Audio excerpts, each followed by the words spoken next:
Ang kwentong ito ay hango sa totoong buhay. Karanasan ito ni Rustico.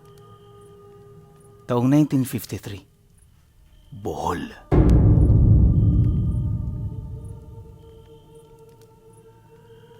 Para kahit papaano ay may katulong ang kanyang ama sa pagtataguyod ng kanilang pamilya. Bilang panganay na anak, nagpresenta siyang bumaba na lamang sa bayan para maghanap ng trabaho. Noong una, ayaw ng ama ni Rustico. Wala kasi itong alam na gawin kundi ang mag-igib ng tubig tsaka magsibak ng kahoy na panggatong. Pero nang sabihin niyang seryoso siya sa kanyang sinabi at handa siyang matuto ng ibang bagay para magkaroon ng trabaho at mapagkakakitaan, sumang-ayon yon. Kalaunan, kahit nakakalabing 8 taong gulang pa lang niya, pinayagan na rin siya ng kanyang ama. Ang naging kondisyon lang nila ay huwag itong magbibisyo at huwag ding sumama sa kung kani-kanino, lalo na kapag pupunta sila sa malayong lugar. Napatango naman si Rustico sa kanya at ipinangakong susundin ang habili ng kanyang ama.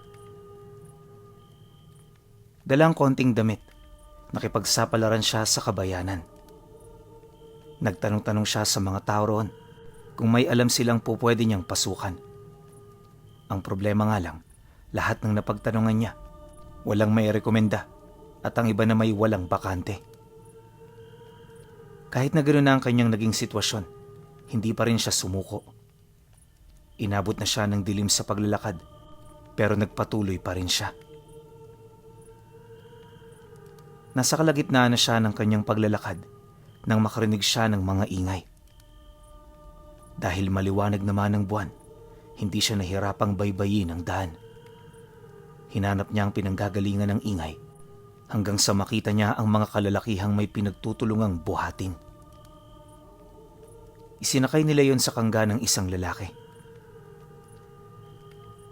Nang makalis na ang lalaking may kangga, nagpasya si Rustico na mas lumapit pa roon sa mga tao para tanungin kung naghahanap sila ng trabahante. Noong makalapit na siya at nagtanong, sinabi ng mga lalaki na wala silang bakante at hindi nababagay si Rustico sa kanilang trabaho.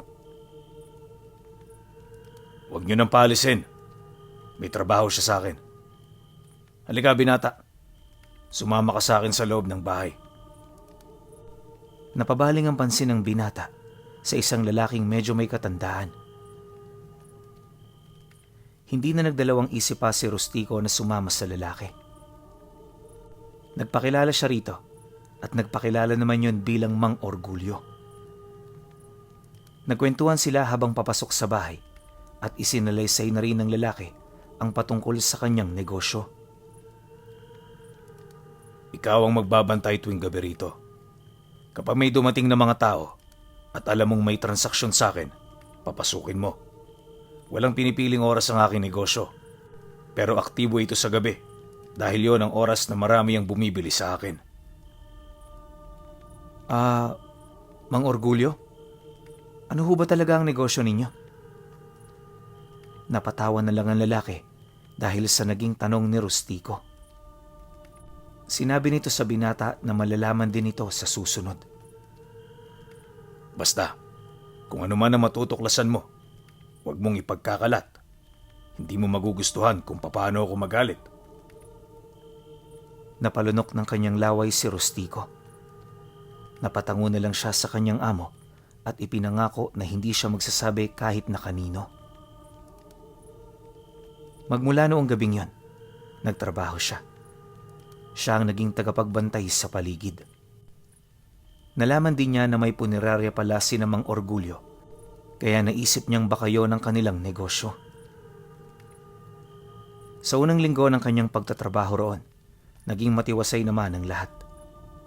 Iilan lang ang nagpunta sa kanila ng gabi at naging madali lang naman ang transaksyon sa pagitan nila ni Mang Orgulyo.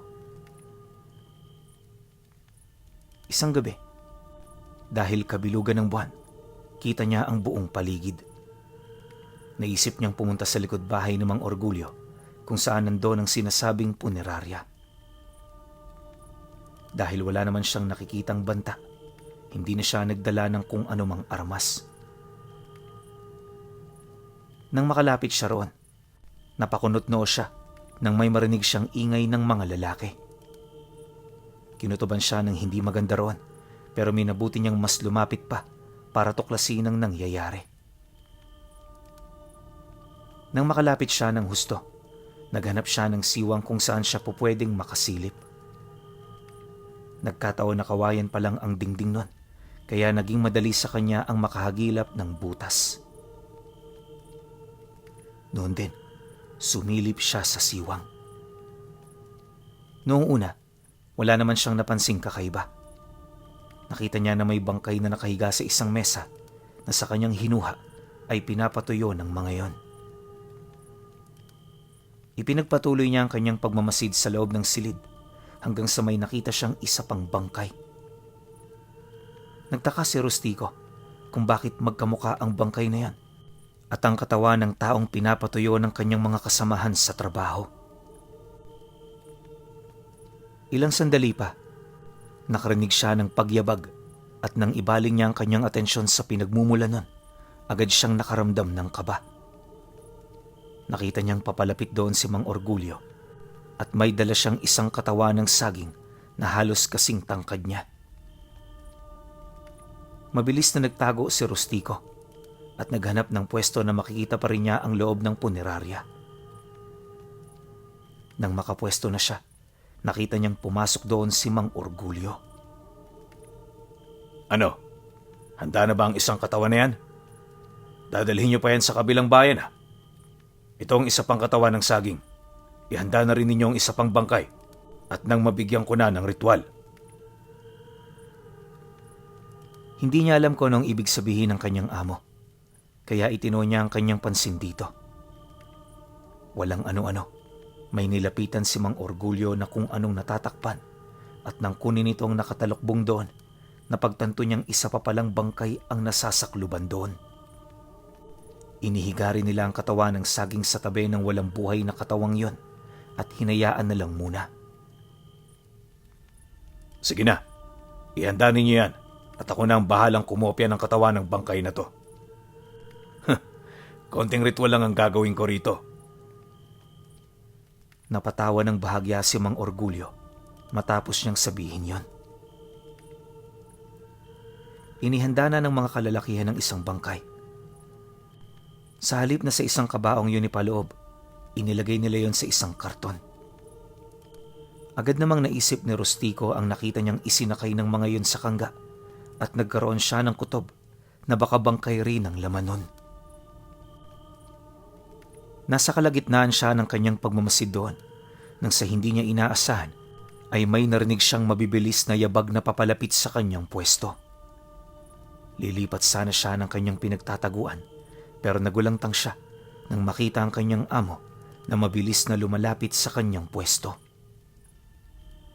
Nagtaka pa ang binata kung bakit napakabilis ng paggalaw ni Mang Orgulyo at nakalabas agad ito. Rustico, anong ginagawa mo dyan?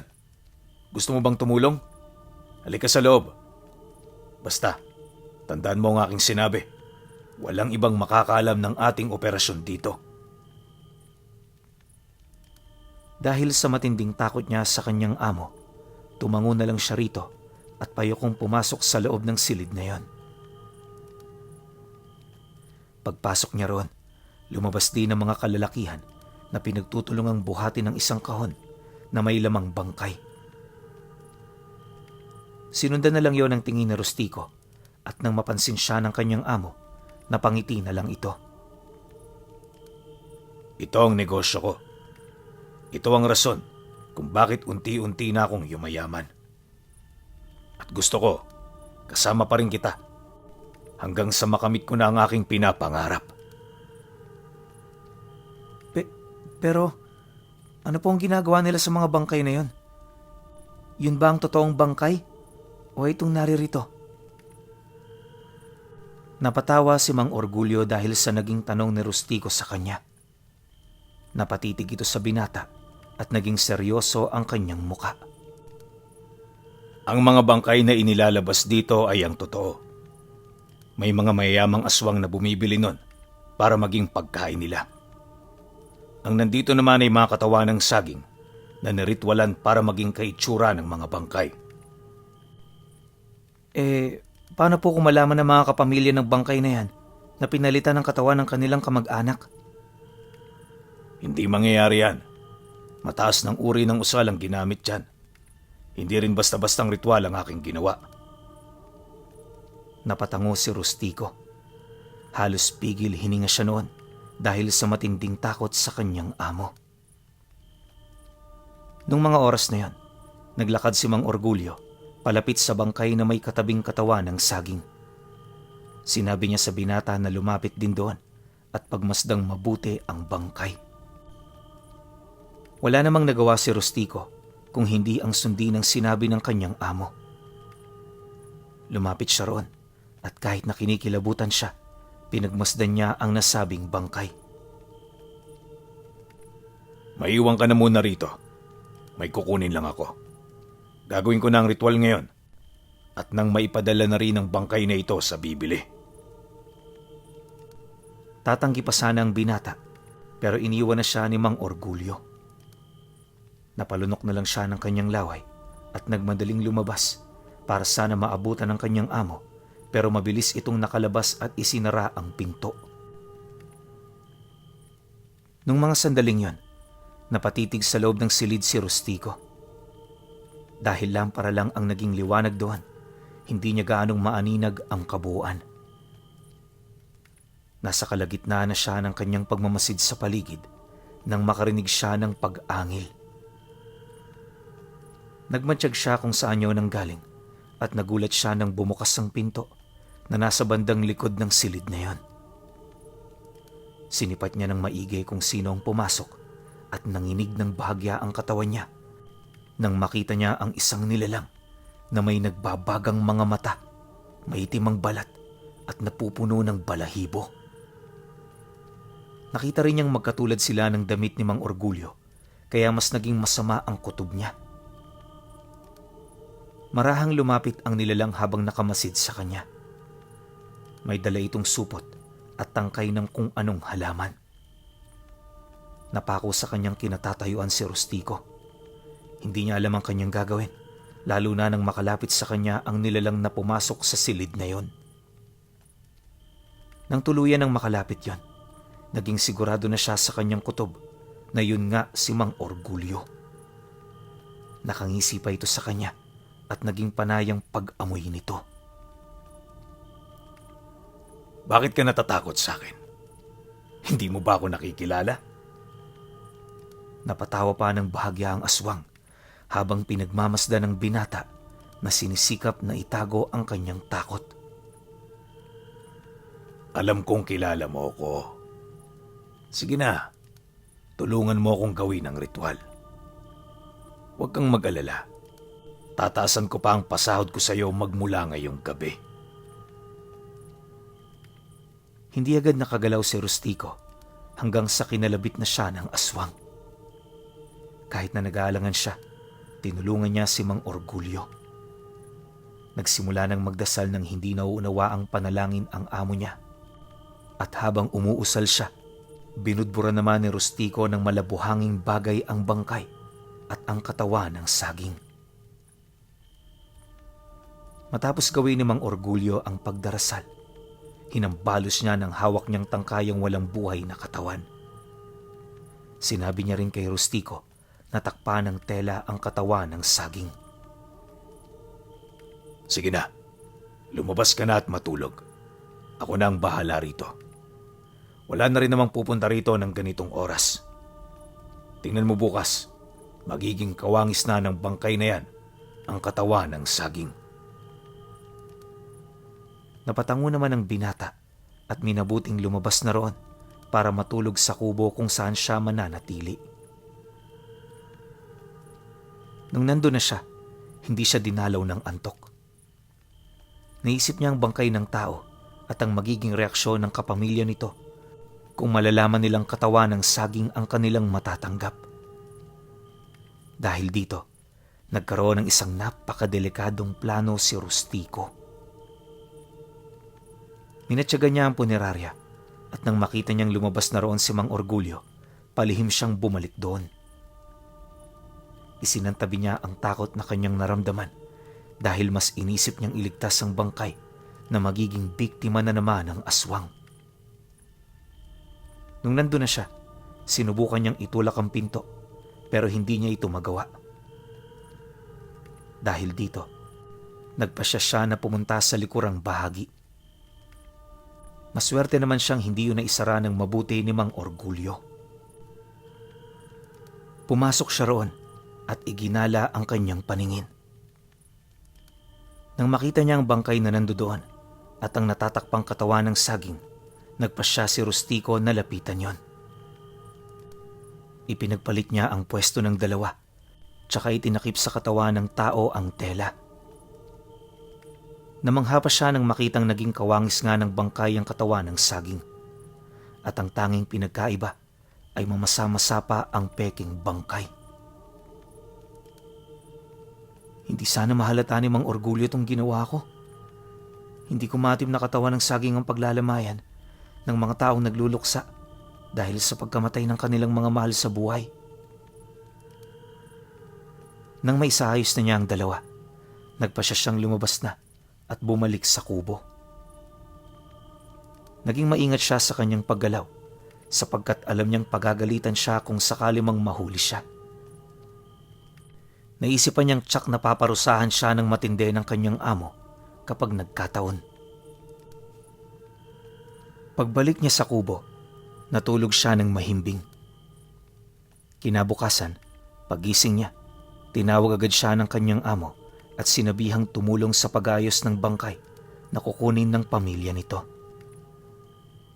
Napangiti na lang siya ng palihim at sinunod ang sinabi ng kanyang amo. Pagdating niya roon, nakita niya ang mga kasama niyang inilalagay sa isang kahon ang bangkay ng inakala nilang totoo. Dahil naihanda na ang bangkay para isilid sa kabaong nito, minabuti ni Rustico na madaliin ang trabaho. Nakahinga naman siya ng maluwag nang mailagay na nila sa kahon ang peking bangkay at naihimlay niya na rin sa kabaong ang totoong katawan ng patay. Nasa ganong kalagayan sila nang pumasok sa silid si Mang Orgulyo. Lumapit ito kay Rustico at tinapik ang kanyang balikat. Napangiti na lang ang binata at nagsimula ng kabahan sapagkat naalala niya ang anyong aswang ng kanyang amo nung nagdaang gabi. Alam kong pagod ka na rin, Rustico. Ano kaya kung umuwi ka na muna sa inyo at magpahinga ng kahit 2 araw lang? Ilang sandaling natigilan ng binata dahil sa kanyang narinig. Hindi niya inaasahan yon, kaya agad siyang sumang-ayon. Binigyan pa siya ng pera ni Mang Orgulyo para hindi siya kausapin. Ipinapaalala ko lang sa'yo, huwag mong sasabihin kahit kanino ang ating negosyo. Ang alam nila, malinis ang trabaho natin dito. Ang hindi nila alam, katawan pala ng saging ang pinaglalamayan ng mga namatayan.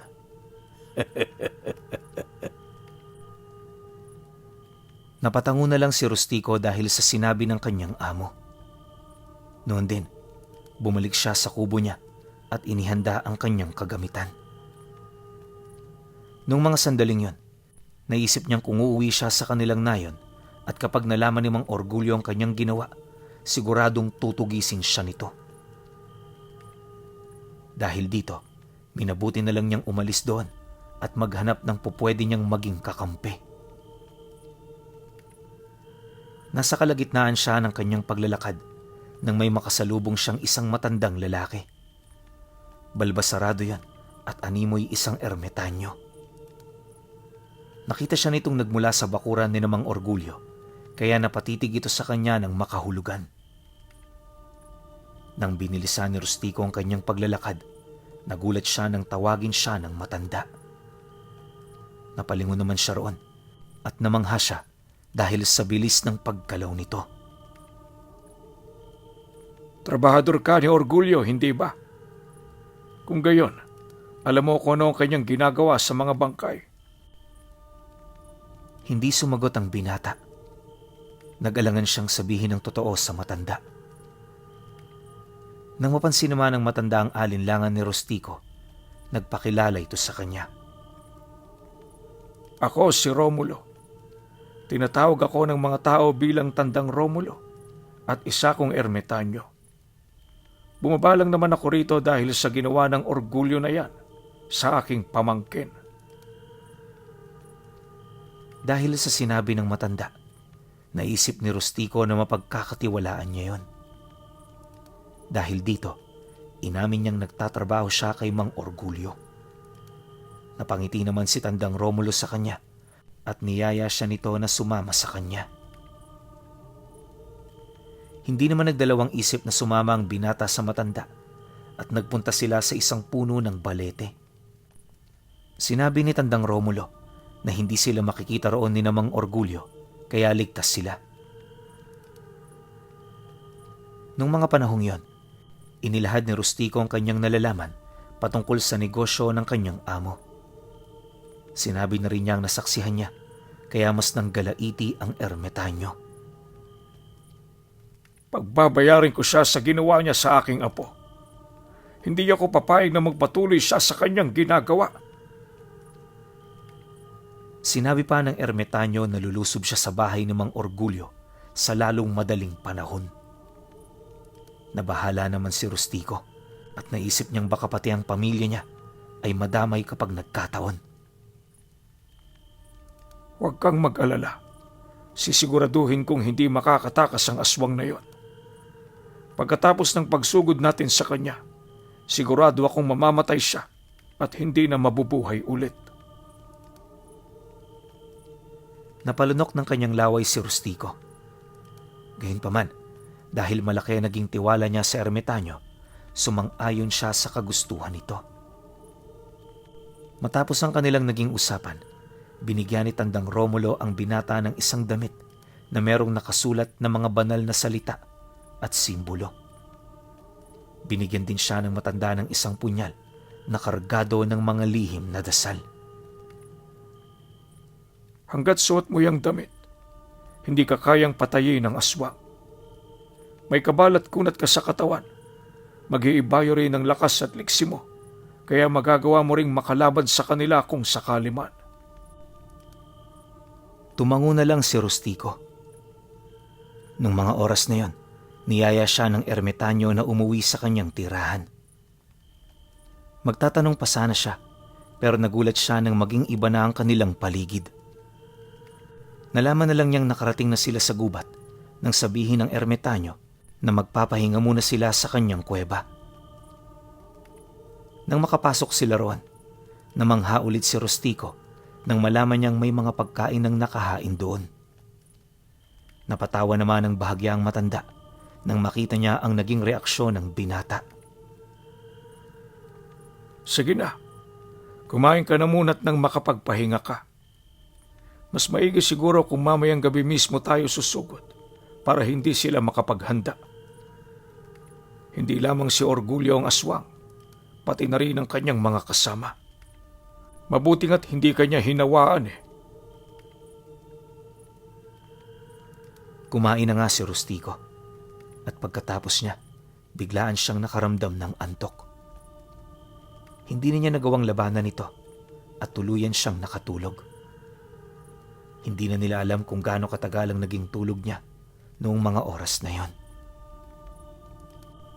Nagising na lang siya nang kalabitin siya ni Tandang Romulo. Sinabi nito na isasagawa na nila ang kanilang plano para matapos kaagad. Napatango na lang si Rustico at noon din umalis sila. Pagkalabas nila sa kuweba, nagulat siya nang mapagtantong nandun na sila sa tapat ng bakuran ni Mang Orgulyo. Nagtaka sina Rustico at Tandang Romulo nang mapansin nilang may mga ingay sa loob ng bakuran. Halika, sumama ka sa akin at papasukin natin yan. Huwag kang mag-alala, hindi nila tayo mapapansin. Nang nasa loob na ng bakuran sina Rustico, natigilan sila nang makita nila ang mga aswang na naglalaban. Sinipat niya ng maiging mga yon at nakilala niya ang isa sa kanila. Yon ay walang iba kundi si Mang Orgulyo. Niloko mo kami. Binigyan mo kami ng katawan ng saging. Hindi yun ang binayaran namin. Kung hindi ang katawan ng tao. Hindi ko alam kung ano ang sinasabi mo. Wala akong ginawang mali. Mali ko ba naman kung may kasalanan din ang mga tauhan ninyo? Orgulyo. Pagbabayaran mo ang ginawa mong to sa amin. Napatitig si Tandang Romulo kay Rustico. Napangiti na lang ang binata at sa pamamagitan ng mga ngisi niya, ipinabatid niya sa ermitanyo na siya ang may gawa nun. Makalipas ang ilang sandali, nasaksihan ni na Rustico kung papaano maglaban ang dalawang grupo ng mga aswang. Parehong maliliksi ang mga yon, pero dahil mas mahina ang mga kalaban ni namang Orgulyo, isa-isang natatalo ang mga ito. Nang lumaon, ang amo na lang ng binata ang natira at ang pinuno ng kabilang grupo. Noon din, nagpakita na sina Rustico at Tandang Romulo sa dalawang aswang. Napaangil ang mga yon nang makita ang presensya ng dalawa. Agad namang itinuro ni Mang Orgulyo ang binata at sinabi na siya ang may kasalanan. Siya ang sisihin mo at hindi ako. Siya ang may kasalanan ng lahat. Ang buong akala niya siguro ay hindi ko malalaman. Nagkakamali ka, Rustico. Pagbabayaran mo ang ginawa mo sa pamangkin ko, Orgulyo. Sa pagtatapos ng gabing ito, matatapos na rin ang buhay mo. Napaangil ang mga aswang at itinuon nila ang kanilang pansin kina Rustico at Tandang Romulo. Sa isang pag-isap ng mga mata ng binata, sumugod sa kanya ang kalaban ni Mang Orgulyo. Wala naman siyang ibang mapagpipilian kung hindi ang makipaglaban dito. Malikse kung gumalaw ang aswang, pero kahit ilang beses siyang makalmot nito, naging baliwala lamang yun. Napansin ng aswang na hindi siya nasusugatan, kaya mas naging agresibo ito. Ipinihit niya ang kanyang katawan at sinubukang ibabawan si Rustico. Nabasa naman ng binata ang gustong gawin ng aswang, kaya hinugot nito ang kanyang punyal at walang pagdadalawang isip na itinarak yon sa lalamunan ng aswang. Hindi inasanang nilalang ang gagawin ni Rustico, kaya inambahan niyang itutulak ang binata. Subalit bago pa man magawa ng aswang ang kanyang binabalak, hinugot na ni Rustico ang kanyang patalim at sinaksak yon sa puso. 3 beses niyang ginawa yon, kaya alam niyang hindi na mabubuhay pa ang nilalang.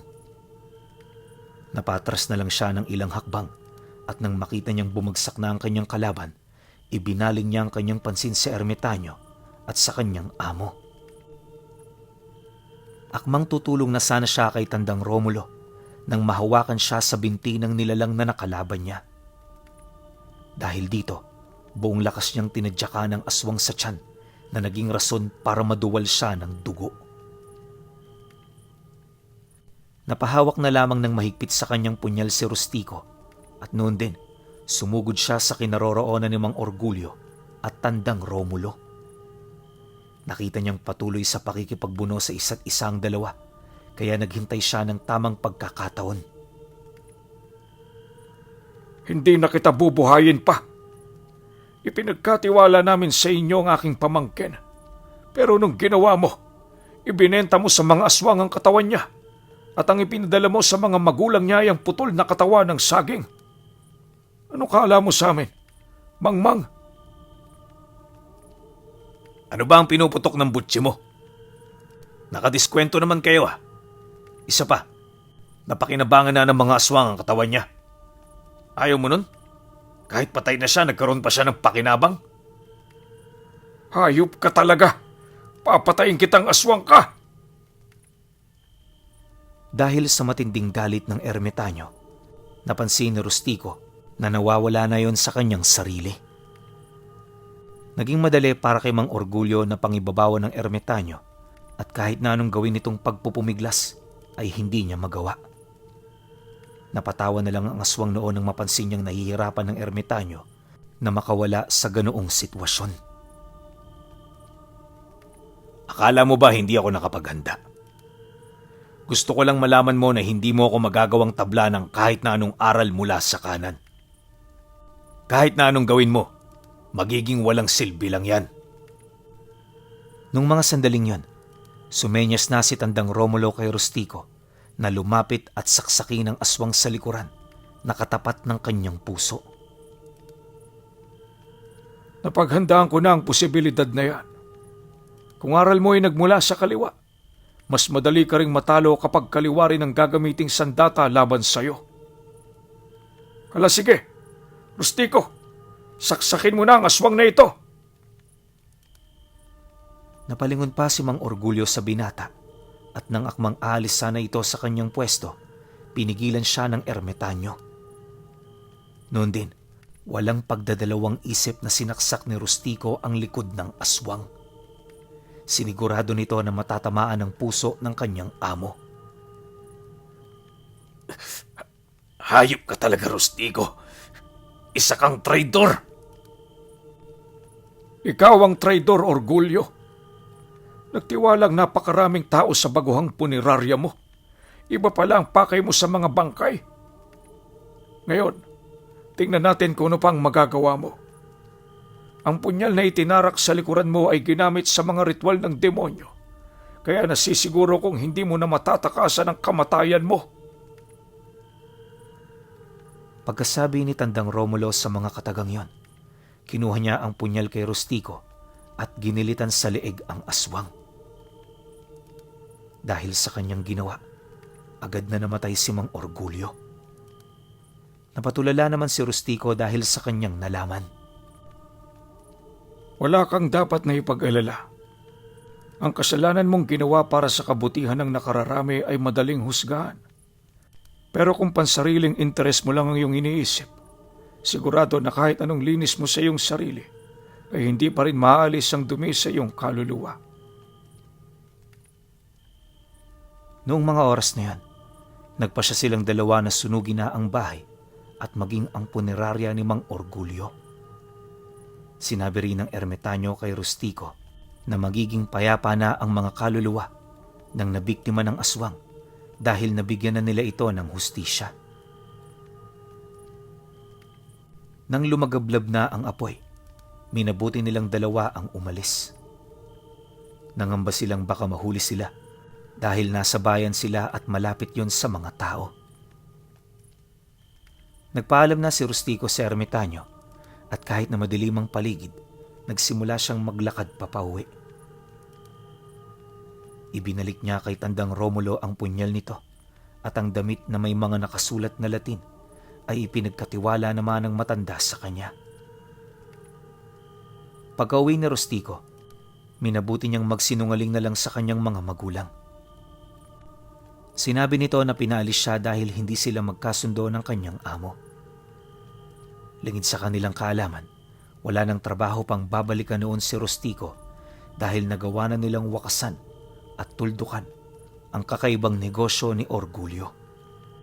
At lahat yon ay naging posible dahil sa paghihiganti ng ermitanyong tagabundok.